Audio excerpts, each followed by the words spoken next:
Hello, my name is DC. I'll be giving you match analysis for Al Ain versus Juventus.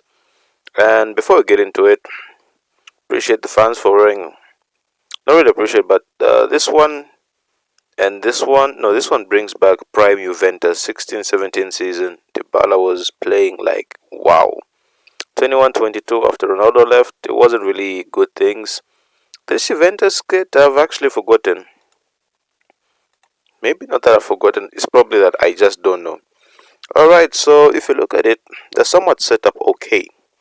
Because here, more than enough men to deal with any cross. The only concerning thing here is the gap that's there because he is pushed up. And the player that's wide, not really bothersome. So where does everything go haywire? Alright, ball is played into, I think this is Turam. He plays it into that space. Like I said, that space was very concerning, and then this is just way too much. He can do whatever he wants here. Let's let it play some more.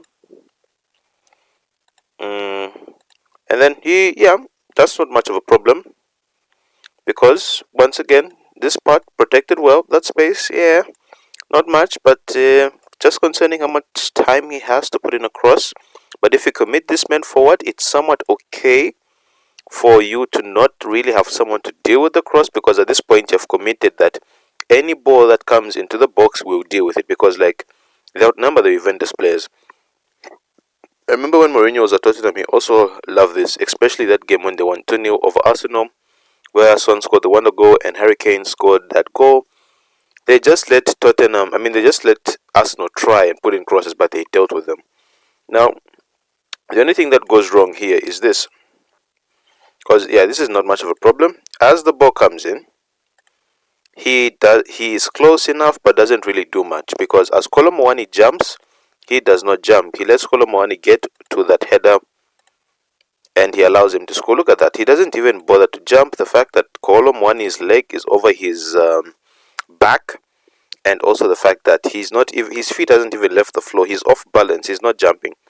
That's the only reason why they scored this goal. Because if you look at it, they were set up pretty well.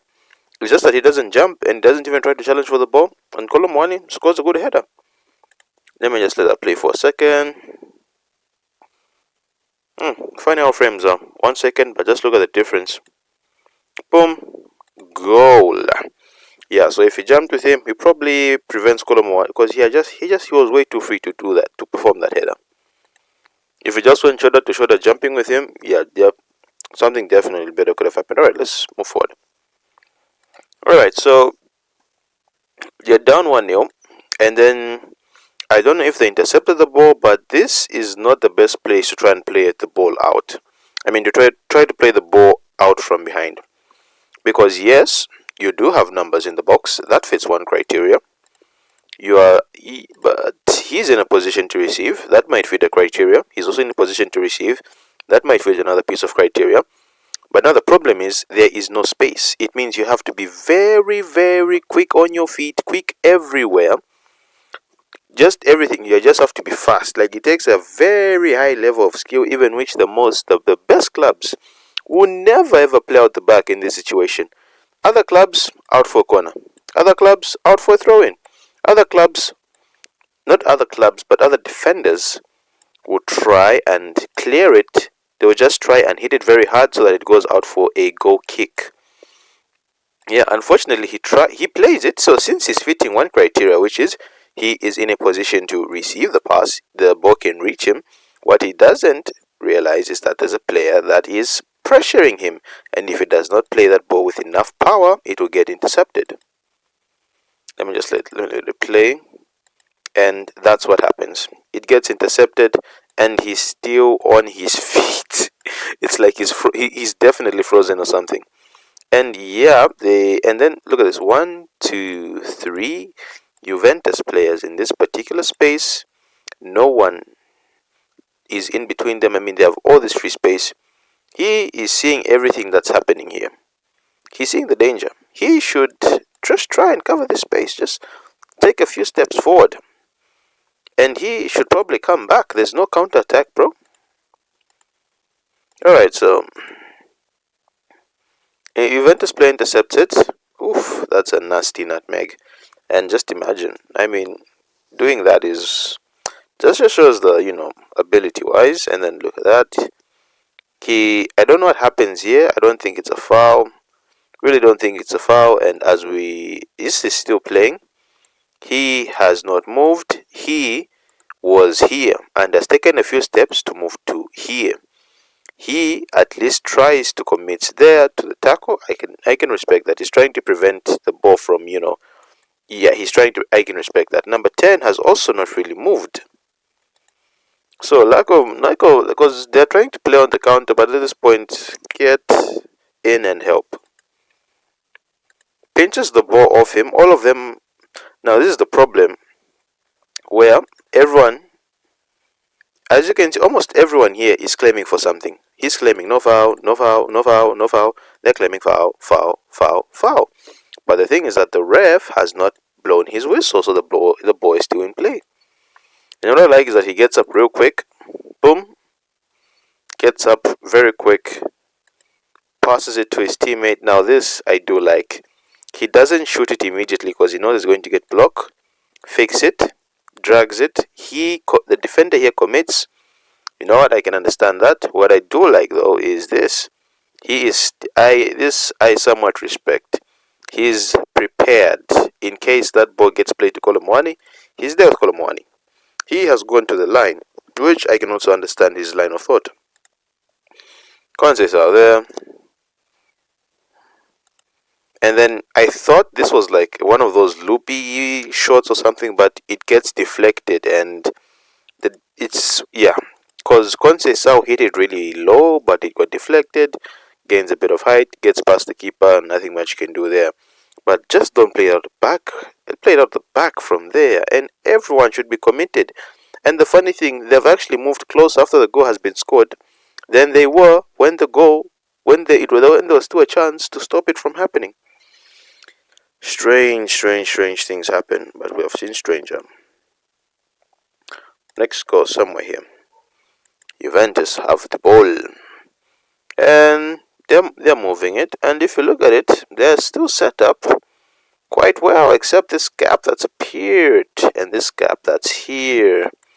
Yeah, these are two big gaps that will probably get exploited, but we'll wait to see. He receives the ball. You know, that little drop of the shoulder, that's what beats him. Just little smart play, not rainbow flicks, not like one of those, like some players, they over dribble in terms of they do, like the skill that they do will probably push them or force them wide, when something just like this, dropping your shoulder, does the job quite as well. He gets past him, and then now I understand letting him take the shot from here because it's at a distance, but I do feel it's too easy for him to take the shot. Probably could have shoved him, but this guy looks very strong. Short players are very hard to mark because they're lower to the ground, and especially if you're slightly taller, you can't really give them shoulder to shoulder because they're below you, so you might have to push, and you know that's more likely going to be a foul. Yeah, they let him take the shot. It does hit the post, but I feel the keeper here could do better, because let's look at it. Yeah, so even the way it is, one thing I've noticed when, especially if it's from other leagues, when a keeper dives, okay, yes, it does hit the post, we'll give him that, but usually when the keeper dives, usually by the time the ball goes into the net, his hand at least goes past here. Yeah, his hand will reach there, but now look at the way the goalkeeper is. It's like he just drops. It's one of those things that's weird.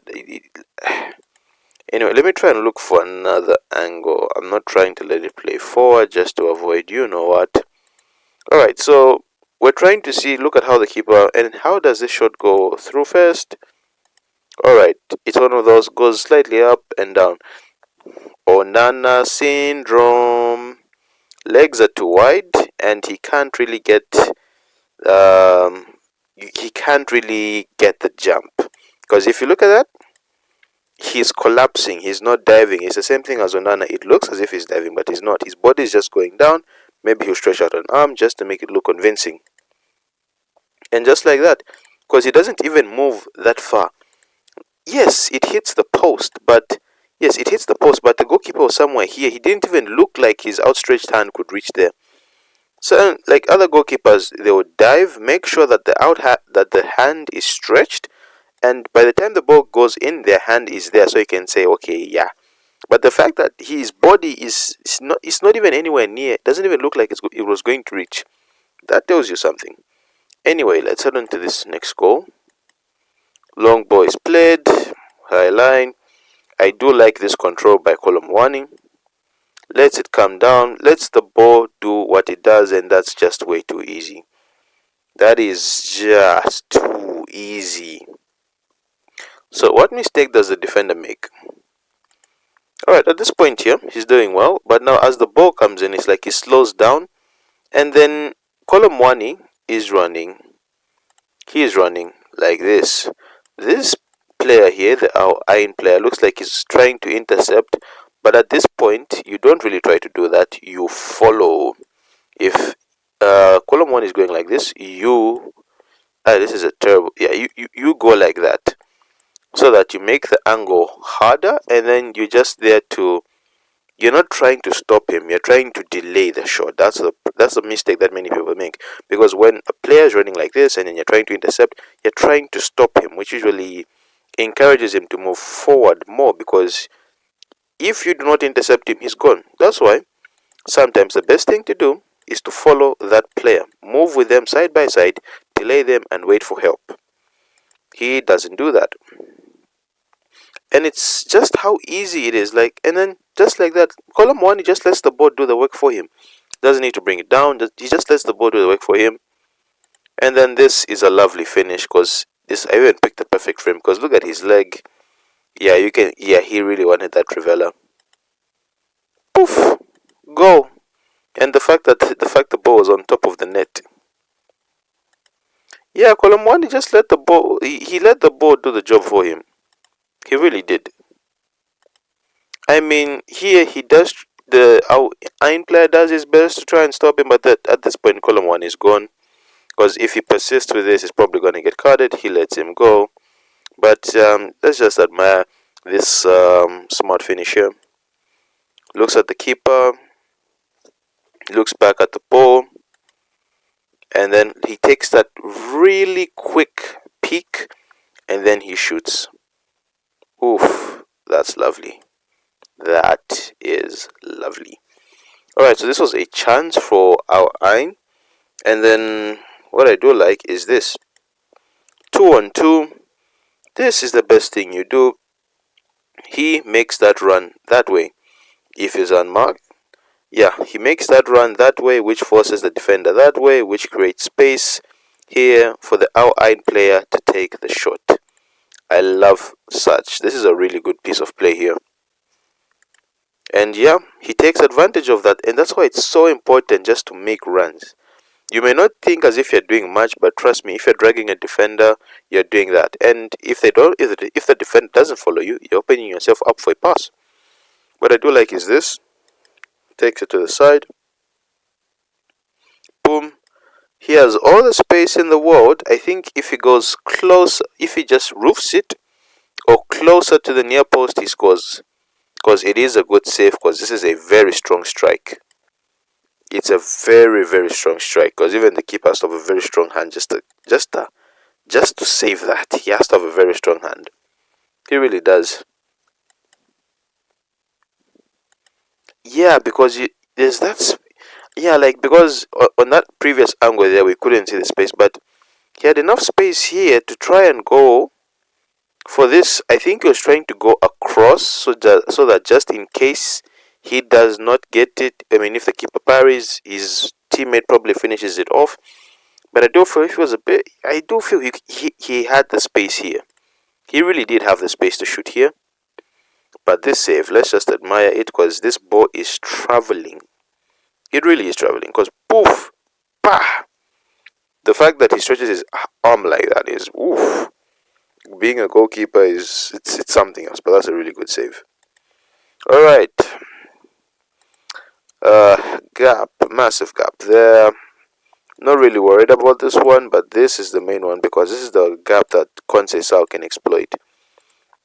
I do feel he's a bit close, and then number 5 can afford to go and help out his teammate, because he's here. He knows that if he leaves, that space just becomes bigger. So number 5 can go there, or just in this general area here, just to try and do something. I'm putting lines just to highlight the area, yeah. Just to try and do something. And once I saw, ooh, he is clever. And then just like that, that's the one thing. It just takes half a step, half a second, and you are gone. Because within the same second, yeah, all he does, he drops his shoulder, and at this point, he's gone. You can't catch him. Boom. And then I like how he's able to take these close touches in this very small, in this particular space here, the small touches, so that he can properly hit it. And then I think this is another Onana syndrome. Look at the goalkeeper here.